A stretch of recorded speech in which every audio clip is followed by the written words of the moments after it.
بسم اللہ الرحمن الرحیم۔ برادران اسلام، جامع ترمذی کی حدیث شریف نمبر 2325 میں ہے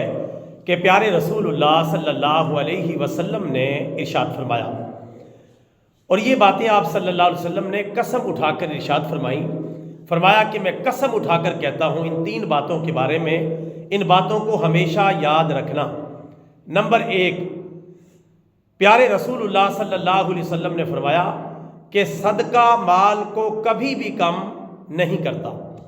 یہ بات رسول پاک صلی اللہ علیہ وسلم نے فرمایا کہ میں قسم اٹھا کر کہتا ہوں، تاکید کے ساتھ بتائی کہ میں قسم اٹھا کر کہتا ہوں کہ صدقہ مال کو کم نہیں کرتا۔ نمبر 2، پیارے رسول اللہ صلی اللہ علیہ وسلم نے فرمایا کہ میں قسم اٹھا کر کہتا ہوں کہ جس آدمی پر ظلم کیا جائے اور وہ اس ظلم پر صبر کر جائے تو اللہ تعالیٰ اس کی عزت میں اور اضافہ فرما دیتا ہے۔ نمبر 3، پیارے رسول اللہ صلی اللہ علیہ وسلم نے فرمایا کہ میں قسم اٹھا کر کہتا ہوں، یہ تیسری بات بھی، کہ جو بندہ لوگوں کے سامنے ہاتھ پھیلاتا ہے اللہ تعالیٰ اس کے اوپر غربت کا دروازہ کھول دیتا ہے۔ یہ تین باتیں پیارے رسول اللہ صلی اللہ علیہ وسلم نے قسم اٹھا کر ارشاد فرمائی۔ نمبر 1 صدقہ کے بارے میں، نمبر 2 ظلم کے بارے میں، اور نمبر 3 بھیک مانگنے کے بارے میں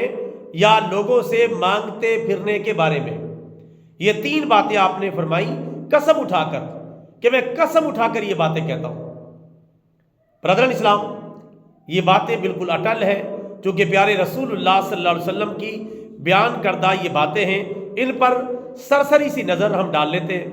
پہلی بات آپ صلی اللہ علیہ وسلم نے یہ ارشاد فرمائی کہ صدقہ مال کو کبھی بھی کم نہیں کرتا۔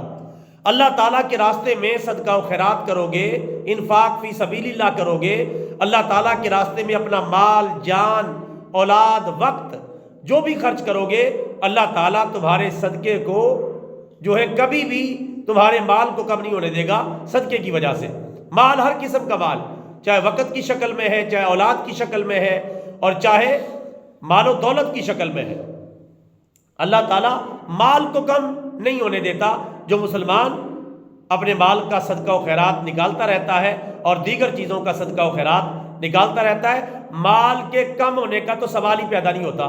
چونکہ پیارے نبی صلی اللہ علیہ وسلم کا فرمان عالی شان اب آ گیا ہے، اب اس میں کوئی شک و شبہ کی بات نہیں رہتی۔ تو جو مسلمان صدقہ و خیرات نکالتے ہیں، اللہ کے راستے میں خرچ کرتے ہیں، بڑے خوش نصیب ہیں، ان کے مال میں برکت آ جاتی ہے، ان کا مال ترقی کرنے لگتا ہے، بڑھ جاتا ہے، اور ان کا مال ان کے لیے صدقہ جاریہ بھی بن جاتا ہے۔ اور جو لوگ کنجوسی کرتے ہیں، بخیلی کرتے ہیں، اللہ تعالیٰ کے راستے میں خرچ نہیں کرتے، صدقہ و خیرات نہیں نکالتے، تو اللہ تعالیٰ پھر کسی اور جگہ سے ان کا مال نکلوا دیتا ہے، بیماری کے ذریعے یا کسی اور وجہ کے ذریعے اللہ تعالیٰ گھر پہ کوئی آزمائش ڈال دے گا، وہ مال اس سے کہیں زیادہ نکل جائے گا، لیکن اب ثواب بھی نہیں ملے گا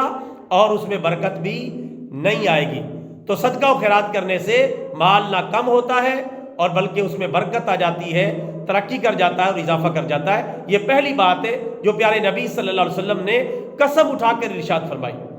دوسری بات جو پیارے نبی صلی اللہ علیہ وسلم نے قسم اٹھا کر ارشاد فرمائی کہ جو بندہ جس پر ظلم کیا جائے، مظلوم ہے، اگر وہ اس ظلم پر صبر کر جائے، واویلا مچانے کی بجائے صبر کر جائے، تو اللہ تبارک و تعالیٰ اس کی عزت میں اور اضافہ کر دیتا ہے۔ ظالم بدنام ہو جاتا ہے اور مظلوم کی عزت میں اور اضافہ ہو جاتا ہے۔ مظلوم کا صبر ہی ظالم کو لے ڈوبتا ہے اور آخرکار وہ تباہ و برباد ہوتا ہے۔ اگر مظلوم صبر کر جائے، صبر نہ کرے، تو پھر وہ برابر کے ہو جاتے ہیں، وہ یعنی ظالم تو ظالم رہا، لیکن مظلوم نے بھی اپنا غصہ گالیاں دے کر، برا بھلا کہہ کر، کچھ اور کہہ کے وہ نکال لیا۔ اگر وہ صبر کرتا ہے تو پھر یہ اجر ملتا ہے، اللہ تعالیٰ اس کی عزت میں معاشرے کے اندر اور اضافہ کر دیتا ہے اور ظالم کے خلاف نفرت پھیل جاتی ہے۔ تیسری بات جو پیارے نبی صلی اللہ علیہ وسلم نے ارشاد فرمائی کہ جو بندہ مانگنے کے لیے ہاتھ پھیلاتا ہے، اللہ تبارک و تعالیٰ اس کے اوپر غربت کا دروازہ کھول دیتا ہے، اس کا پیٹ کبھی نہیں بھرے گا، مانگتا ہی رہے گا، طلب ہی کرتا رہے گا، ہاتھ ہی پھیلاتا رہے گا، بھیک کے سہارے ہی اس کی زندگی گزرے گی۔ اس کے لیے چونکہ اللہ تعالیٰ غربت کا دروازہ کھول دیتا ہے، اللہ تعالیٰ سے مانگتا، ہاں اگر ضرورت تھی تو اچھا طریقہ اختیار کرتا وقتی طور پہ، پھر اپنے آپ کو سنبھال لیتا، اپنا کاروبار کر لیتا، اپنا کوئی بزنس چلا لیتا۔ لیکن ایک بندے نے یہ قسم اٹھائی ہوئی ہے کہ میں نے مانگ کر ہی کھانا ہے، بھیک ہی مانگنی ہے اور لوگوں کے سامنے ہاتھ پھیلا کر رکھنا ہے۔ پیارے رسول اللہ صلی اللہ علیہ وسلم کے ایک اور فرمان ہے کہ اوپر والا ہاتھ نیچے والے ہاتھ سے زیادہ بہتر ہے، یعنی نیچے والا ہاتھ مانگنے والا ہاتھ ہوتا ہے اور اوپر والا ہاتھ دینے والا ہوتا ہے، تو اوپر والا ہاتھ نیچے والے ہاتھ سے زیادہ بہتر ہے۔ اور ایسے بندے کے لیے جو بندہ بھیک مانگتا ہے، ہر وقت مانگتا رہتا ہے، سوال کرتا ہے، کبھی کسی کے پاس یار اتنے پیسے دینا، کبھی 400 دینا، کبھی مجھے 500 دینا، کبھی مجھے 1000 دینا، کبھی مجھے 5000 کی ضرورت پڑ گئی، مجھے اتنے کی ضرورت پڑ گئی، بس مانگنے سے جو ہے وہ کام چلاتا ہے، حتیٰ کہ جن سے مانگے جاتا ہے وہ تنگ پڑ جاتے ہیں، پیچھے پڑ جاتا ہے اور ان سے مانگ مانگ کر لیتا ہے، پھر واپس بھی نہیں کرتا